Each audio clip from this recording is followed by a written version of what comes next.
All right, in this next segment of our video, the objective here is to cast on a hat for Rachel without doing the I-cord. So if you don't want to have any I-cord at the beginning of your hat, no problem. We'll start by casting on 4 stitches, and I'm going to do a long tail cast on because I like it. It's nice and quick and easy to do.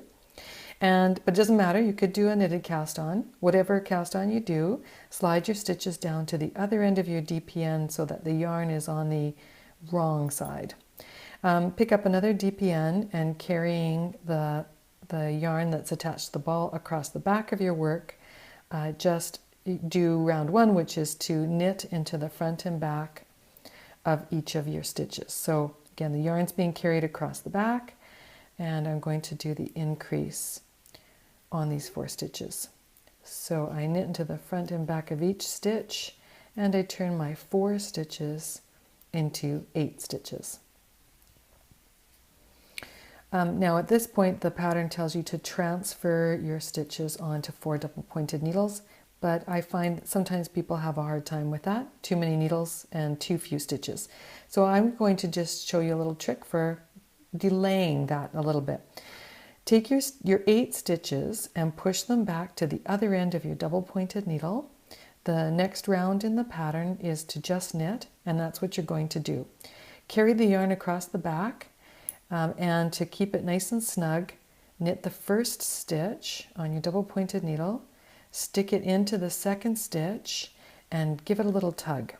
I'm just going to turn this over here. As I pull that, it tightens up that strand in the back, and I finish the knitting of the second stitch. Here's the third one and the fourth one. So knit half your stitches onto one double pointed needle, then pick up another DPN and knit the other 4 stitches onto your second double pointed needle.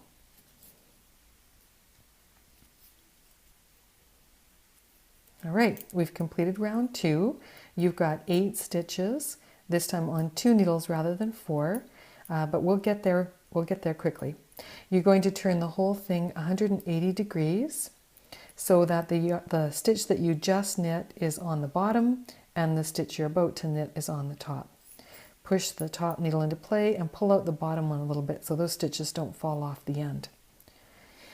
We're on round 3 of the pattern, and the instruction is to knit into the front and back of every stitch. So that's what we're going to do, and at this point we'll get onto 4 needles. So I knit into the front and the back of the first stitch, and I find it kind of handy to put a stitch marker on here, so I'm going to do that now. That helps me to remember which needle is the first one. And knit into the front and back of the second stitch, or half the stitches on the needle. So I've got 2 increases, front and back of 2 stitches, and these next 2 stitches I'm going to knit onto a 3rd double pointed needle. Here we go, knit into the front and back, and knit into the front and back. These increases are very tight, and you may find that you have to work on the tip of your needle sometimes to get them going. Okay, I've increased here, I've increased here, I've got 8 stitches on 2 needles. I turn the whole thing around, and I'm now going to increase on these stitches here. And as I do that, I'm going to get myself onto 4 DPNs. Front and back, front and back, and now I pick up my 5th double pointed needle and knit into the front and the back of each stitch. Okay, feels like a lot of needles in play, but it's all right, it will get better, I promise. You're going to turn the whole thing not 180 degrees this time, just a slight turn to the left. And there's my stitch marker that reminds me that this is my first needle. So the next line in the pattern is just to knit, and that's what I'm going to do here. And this helps your fingers to get comfortable with the DPNs. Pass the stitch marker over. Notice that I'm not trying to hold on to my double pointed needles. I'm just letting them dangle, and my focus is completely on the needle that's in my right hand and the needle that's in my left hand.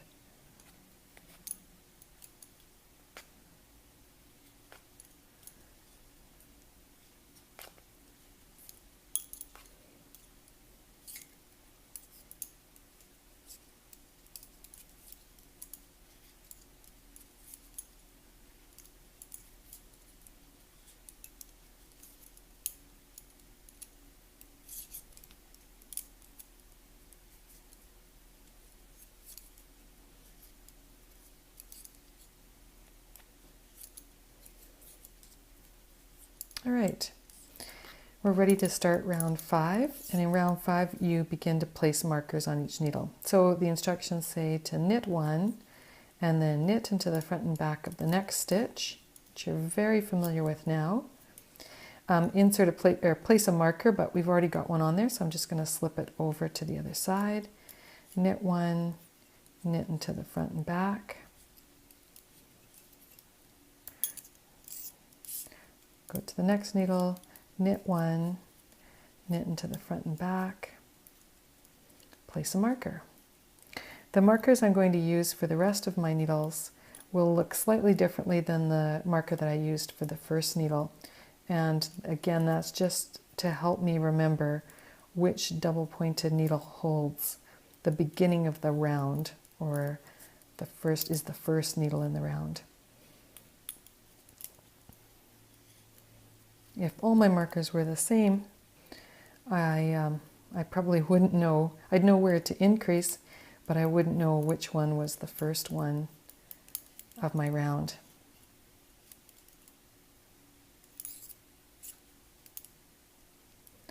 So knit 1, knit front and back, place a marker. All right, so I'm all set up to continue the rest of the hat. I'm working on 4 needles. I've got my 4 markers in place, and there's just a couple more things I want to remind you of or point out. One is that because we started off with 8 stitches on one needle and then went to 4 needles a little further down the line in the pattern, you may find that you have a slight hole right here. That's no problem at all. When you go to sew up your hat, you can tug on that yarn, and sometimes that just closes up the hole right there. But if it doesn't, you just put your you're going to weave your yarn into the center of your hat anyway.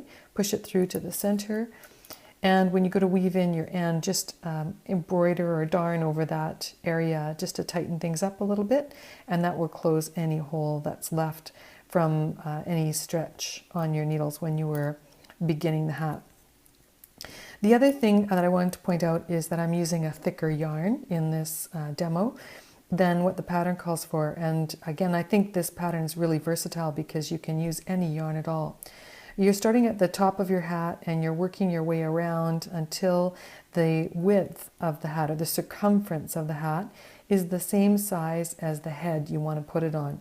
So you can just keep increasing until the circumference, or the measurement from here to here to here to here, is the same or slightly smaller than the head you want to put it on. Wool is very stretchy, so when you're making hats, you don't have to make it bigger or even the same size. You can make it slightly smaller than the circumference of the head that you're knitting it for. And then you just carry on down and make the length of the hat, the length that you need to cover up the head to the bottom of the earlobes, or longer. The pattern has instructions telling you how many centimeters to knit from the top of the hat to the bottom of the hat, depending on what size head it's for. You can always take a measurement or try it on as you go as well. So that's how to begin a hat for Rachel. Hope you enjoyed the video, and tune in with us again for more helpful hints.